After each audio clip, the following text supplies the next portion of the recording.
All right, we're back.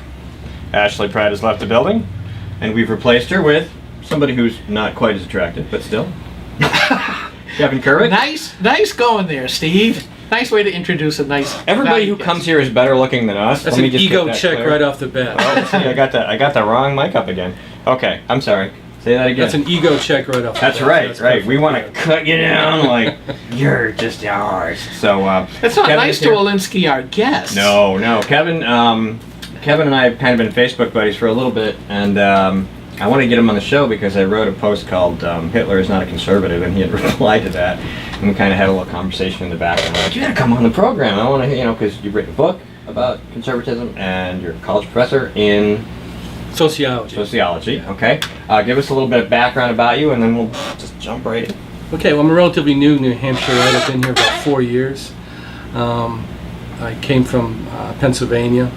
Like the kind of freedom spirit up here, the kind of libertarian energy, but mostly fell in love with Portsmouth. So we're really more Portsmouthites than we are New Hampshire. That's a combination. Live free or die in Portsmouth, liberal land. It's a beautiful city. Oh, it is. No doubt about that. It's a lovely place. Yes. But it's full of liberals. Well, try running for state rep as a Republican in Portsmouth, and you'll see what I experienced last time around as well. So, they did a good job putting your head back on. Yeah, it was a challenging endeavor, but it was fun. I'm glad I did run. Republicans asked me to run, and I did, and it was kind of a good learning educational experience. Yeah, it kind of entrenched me more in politics up here. But I've come here. We've been here about 4 years. I've been trying to develop my practice and do some different things, and I'd written a book that came out about 2 years ago called Discovering Possibility, a Common Sense Conservative Manifesto. And I'm trying to really cultivate a kind of a radical centrist sort of common sense conservative philosophy. Radical centrist. I'm playing that over radical in my centrist mind. Conservative philosophy. That okay, you got to explain it because I'm sitting here as a conservative with libertarian leanings, or as some have called it, conservatarian. Yeah. What the heck is that? Yeah, I think that's sort of it. When I came up here, I was trying to reach out to people and meet people, and I met a lot of libertarians, and I realized I had no idea what libertarian meant until I came to New Hampshire. And for a lot of libertarians, what I discovered pretty quickly is when they say libertarian, they mean anarchist, right? So there's a lot of libertarians that are kind of out there on that spectrum. There are, but I wouldn't say most of them. The ones that you see, the more front. Obviously, an anarchist is easier to spot, even at a long distance, than say a regular Tea Party, Liberty and Freedom type person. A rational libertarian. I'm on the board member of the RLC&H. It's a Republican liberty organization. They endorsed me, by the way. Did they? Yeah. Oh yeah, we did. Yeah. Most of the people there on the board, at least at the moment, are Christian conservative, liberty and freedom people. And so as an organization, John Burt, we could go through the list of people who are in the House or who are solid conservative libertarian type free staters, and then there's the freak staters, which is what keen kitties, and they're in Portsmouth and they're around, and that's not to say all of the libertarians that are floating around in Keene are just way out there. It just seems to be you just see them the type that you are talking about, the real anarchists, the real voluntarists. And they're very in your face. And so that's really the impression that you can get about the libertarian movement. And that is the perception that the Democrats want everybody to take. They really used and exploited that in the election, I think, masterfully, to really paint all libertarians as kind of anarchists. Well, but they're trying to paint all Republicans as that because, the whipping boy phrase earlier was every Republican is a Tea Party. And I'm thinking Gene Chandler's a Tea Party person. No, it doesn't work.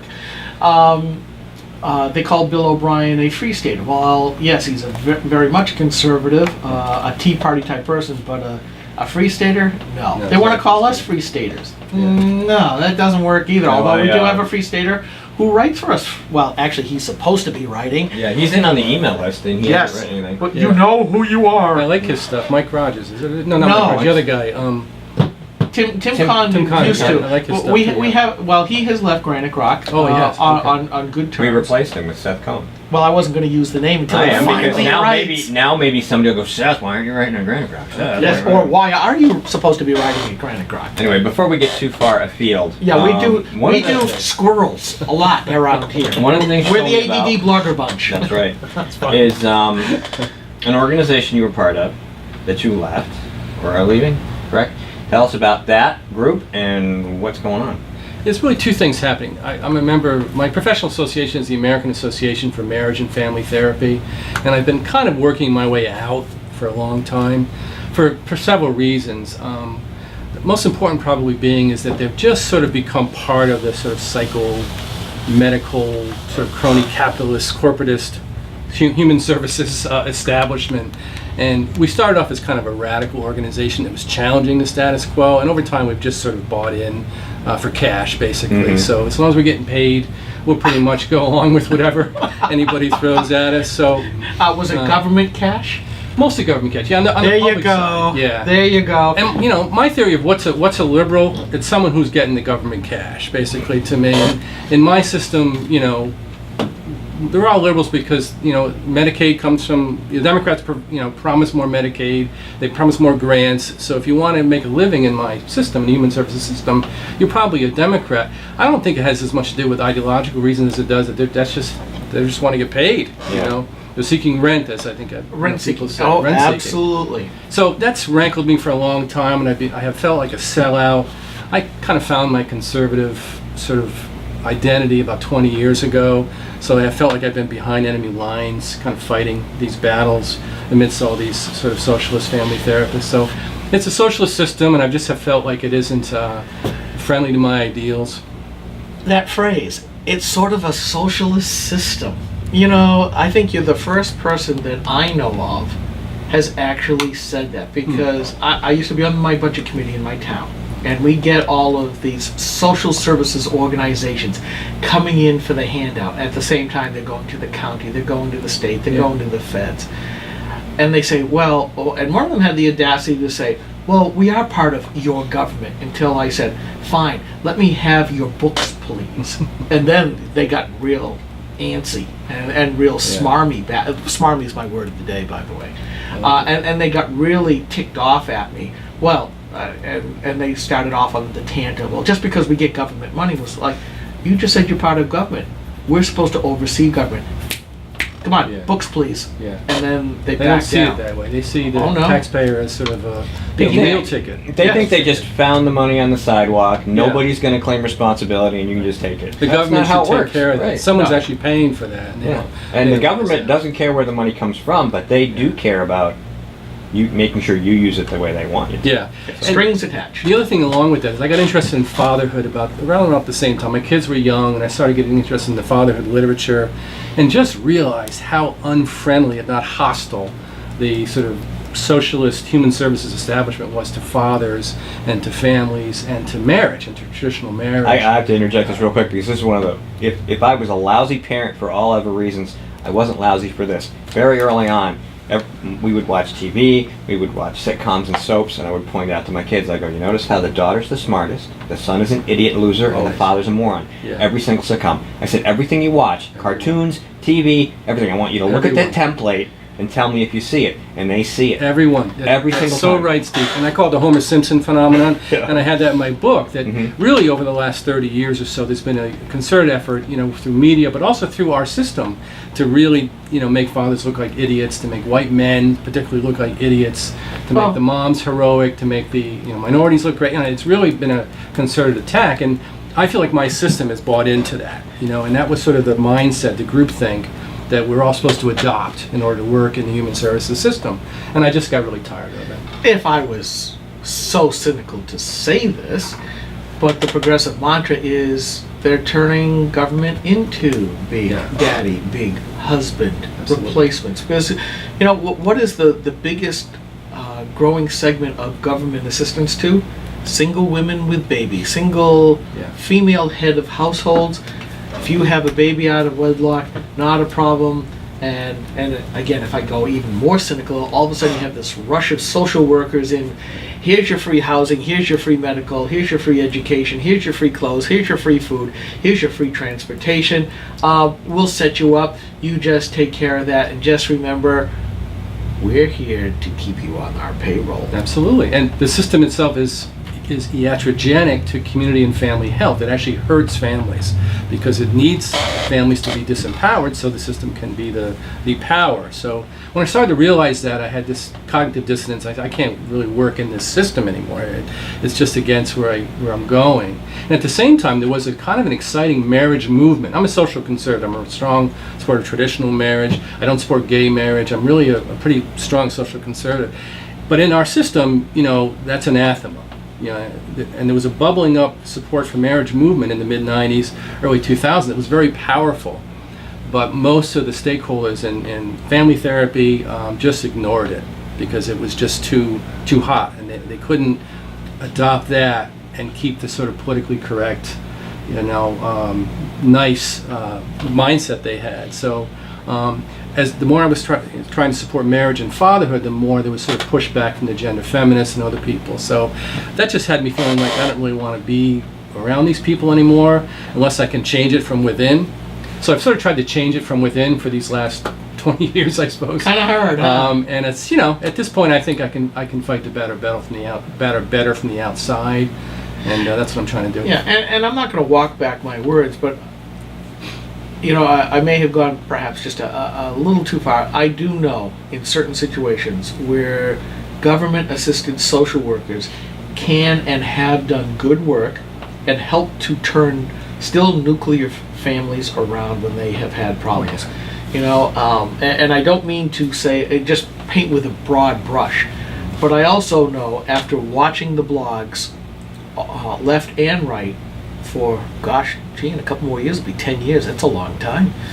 But I too have noticed the same thing as government gets larger and gets more intrusive, there is that philosophical, but we're not just here to help, but we're here to help, and here's our mindset behind that. Absolutely. And you look at, and here's where I get to go cynical again, everything's about politics nowadays. It used to be years and years ago, politics stayed just within the realm of government, but now government has gone so far into everyday life of everything. Politics is important, and they're fighting for that last 0.1% of people who will vote for one party or another, and it's always the big government folks who can go through this because that's their natural being. They believe that government should be in charge, instead of, as I would say, the three of us in this room right now who believe individuals should be in charge, that really public servants should not be public masters as they are trying to morph into being. They'll never say that we are the neo-courtiers at the palace, but in essence they work that way incrementally. Absolutely. We need a chain of do-it-yourself, political, cultural way stations, stores, retail outlets, something, psychologically and that's kind of what the Tea Party tried to do, and with taxes primarily, but the Democrats have pasted everything else on top of that, and people don't. It just seems like you get the data machine from the Democrats, and we're trying to do something to combat that here in our state, but nobody's really trying to do anything nationally that I'm aware of. It's very difficult to convince people nowadays that it's easier to do it yourself. Yeah. That you are the best judge of what is best for yourself and your family, and as little government as possible as you need, a road, maybe plowing, make sure the water's decent unless you have a well, some electrical, a few minor things. All the rest of that stuff is between you, your neighbors, and your town. Absolutely. And I'd argue further that as little professionalization, as little third-party interference as possible creates more health. I think we're in this bad place where we're relying on professionals for everything, and it's really disempowering the individual. Why people get better in therapy, my 25-year experience tells me it's mostly about resilience.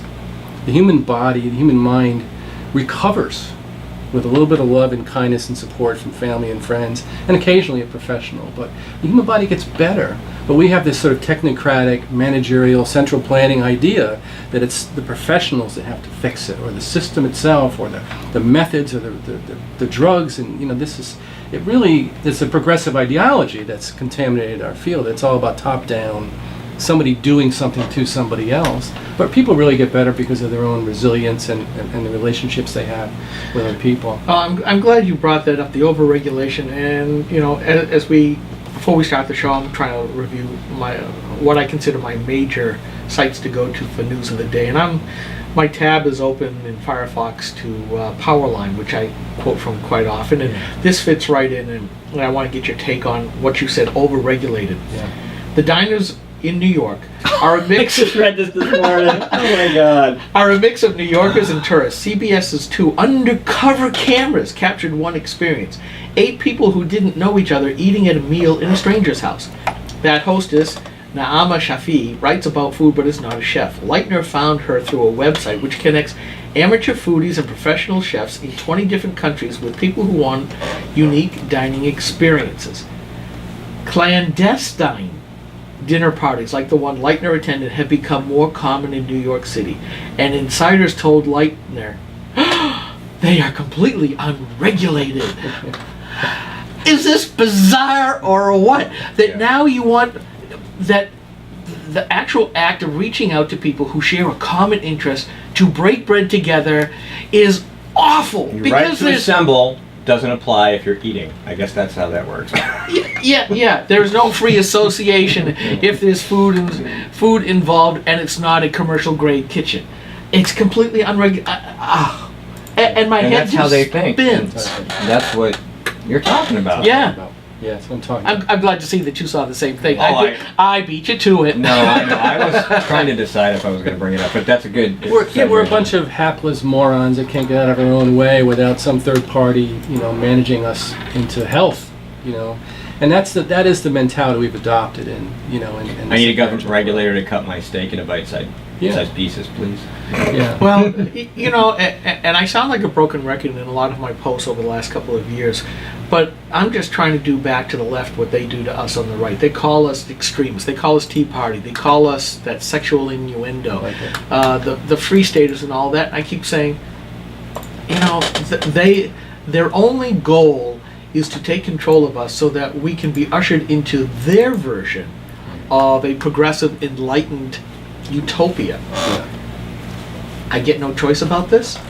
Yeah. And that's the problem. And everything that I've been writing, I'm that's what it comes down to. Yeah. This is the overall push that they do believe, as you said, we are stupid, we are moronic, we just don't know better, we don't know what's best for ourselves. And if we go against them, you're acting against your own best interest. Because it is a case of, I don't know anybody who acts like you. You don't need that. And I do know better. I mean, over at Tree Hugger, but the favorite environmentalist blog I love to take fun of. One guy just came out, and one author over there said, yeah, I do want to take your freedom away. Because I know better what's for the planet than you do, you moron. Yeah. Because you're a baby killer. You're killing my kids because you drive your car. And there is actually a movement now to do to driving what they did to smokers. Yeah. They want to turn that in. I mean, we were talking about the show energy. They want us. They're not. It's not enough to go after coal like Obama is. Now they're shifting against one of the greatest energy finds that we've had in the last dozen years, the shale fracking. Now the energy commissars in the Obama administration now want to start regulating natural gas to regulate that out of existence. I think they're not going to be happy until we're sitting around a campfire. I should follow the lead of Australia. Didn't they just elect a conservative in Australia that's actually won in part because he opposed the carbon tax. Carbon tax stuff. Yeah. So I think And Norway, the same thing. America's a really, really big country. Australia's big, but it's mostly on the coast where people are. But America's a huge country, and the automobile is such an ingrained part of our culture. More so than maybe anything in the last 100 years. I think you could probably convince people or force people to drive a battery-powered car, but they'd still want to drive a car. The notion that people would get cars that drive themselves, I don't think it'll ever work in this country because driving's fun. People like doing it. It's part of who we are. They're going to need 100 years to beat us out of that. It reminds me of the movie The Right Stuff, where they tried to get the pilots to just use automatic pilot, and they all rebelled. The astronauts said, "No, we want to be able to control the ship. We're pilots." I think that is a very American aspect of our identity. Well, they're grabbing onto the thing that the millennials are now driving less. Well, I think it's more because they can't afford it. When you're living in mom's basement, you can't afford a car and you can't afford the gas. You had to sell your car to buy video games or something. Yeah, so, I mean, they tend to gravitate into the cities where they have public transportation. I lived in Boston for 7 years. It's an eminently walkable city. Literally, I could walk anywhere when my knees worked and my back worked. Or the MBTA. Yes, it's heavily subsidized by taxpayers, but it does get you pretty much everywhere you want. I get tired of waiting in the middle of February, waiting for the trolley to come by. I'm sorry, but after a while, this doesn't pass my smell test. But they're trying to use that as a case of, look, people don't want to drive anymore. And the automatic cars, the Google cars, and all of that. I just can't wait for the day when all of a sudden you're going to find out that the state's going to Eight North Main Street. the DOT's already started with their sustainable HUD, Right, EPA, corner and DOT at the federal levels are already trying to turn what you see in Boston. They want to do here in rural New Hampshire, that you're going to have to live above a storefront or whatever, this, that, and the other thing, and they will put that next to public transportation.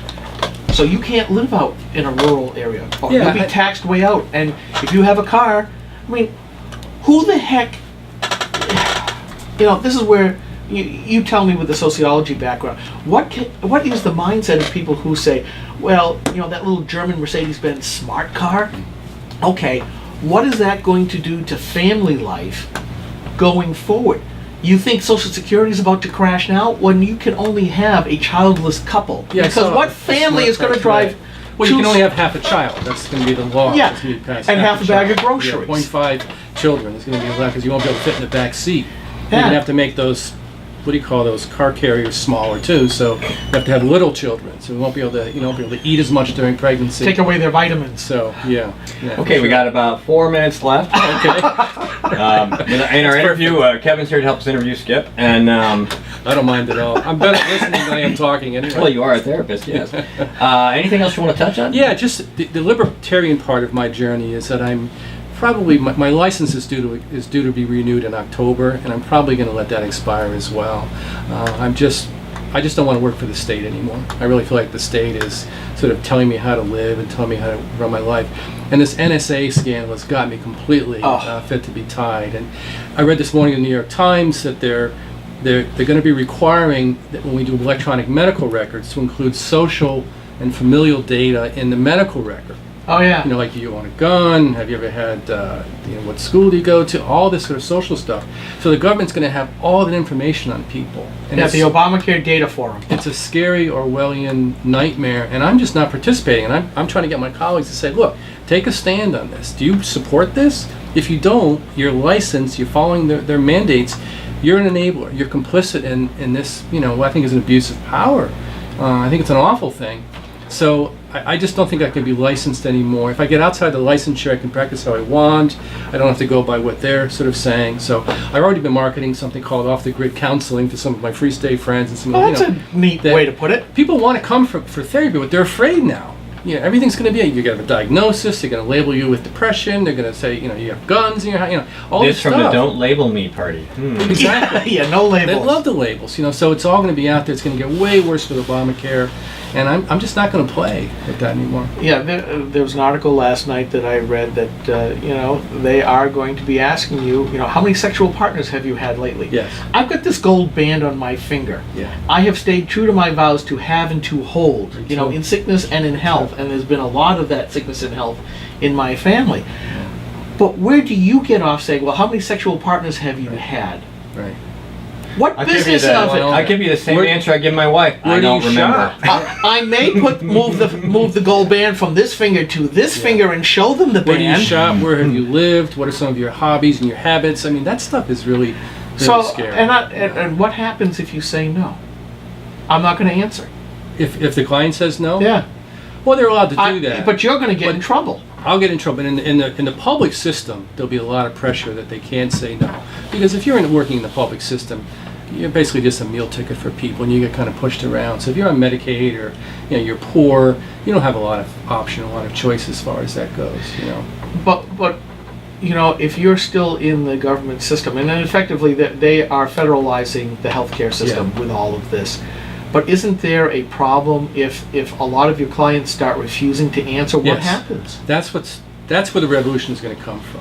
If clients just refuse to answer, if therapists refuse to go along, I think we can stop it cold. So that's what I'm trying to model for other people. If 10 therapists in the local mental health center said, we're not playing anymore, we're not doing your paperwork, we're not collecting this data, they'd be forced to Therapist to deal with it. federalism. So this is a nonviolent resistance is what I'm kind of advocating. Is taking a stand for the revolution. And I think the revolution's on now. I mean, I'm fighting it hard as I can. I think we're at the tipping point for society. So I'm fighting it hard any way I can. Hey, Steve. Yeah. I got a great idea. What? Let's have him back. We should. Yeah. You sure?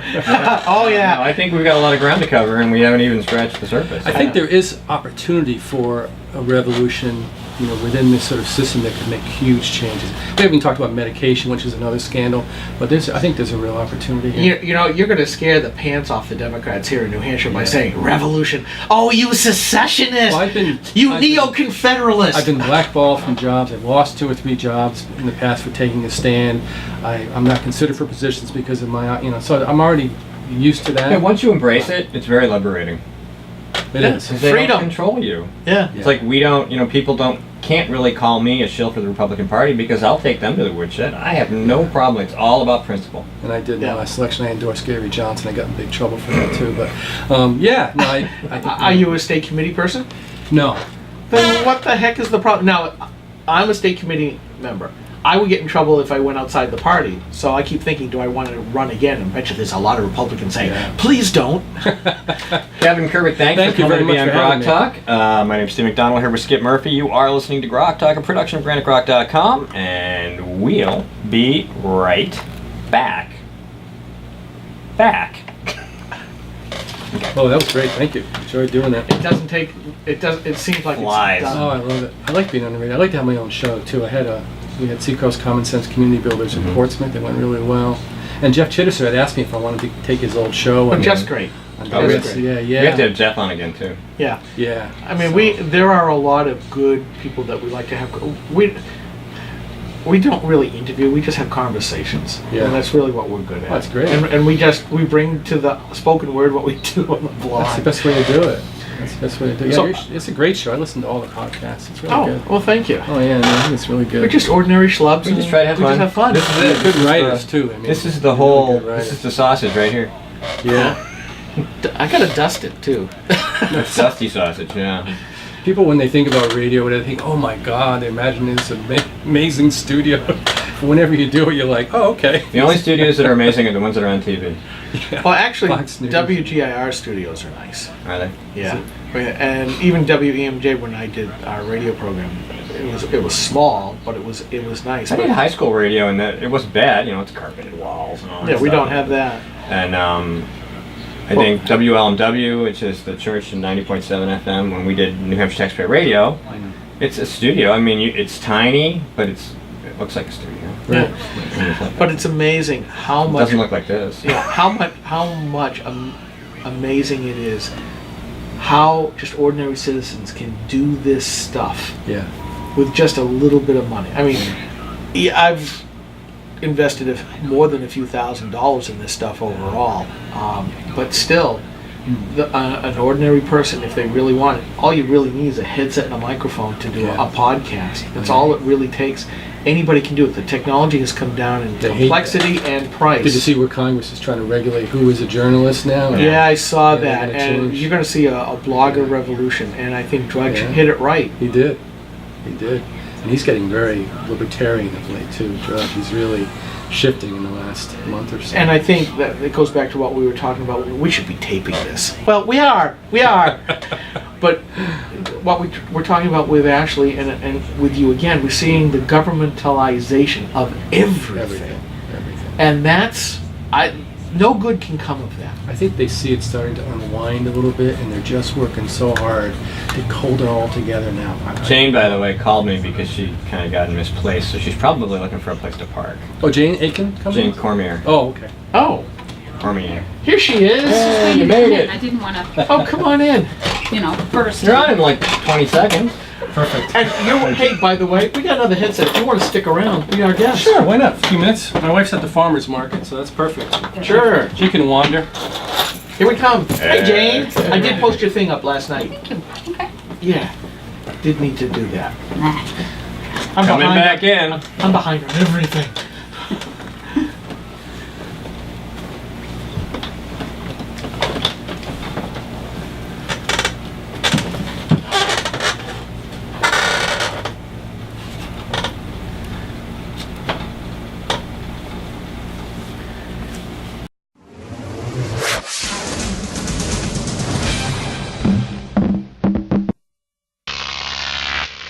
GrokTAK.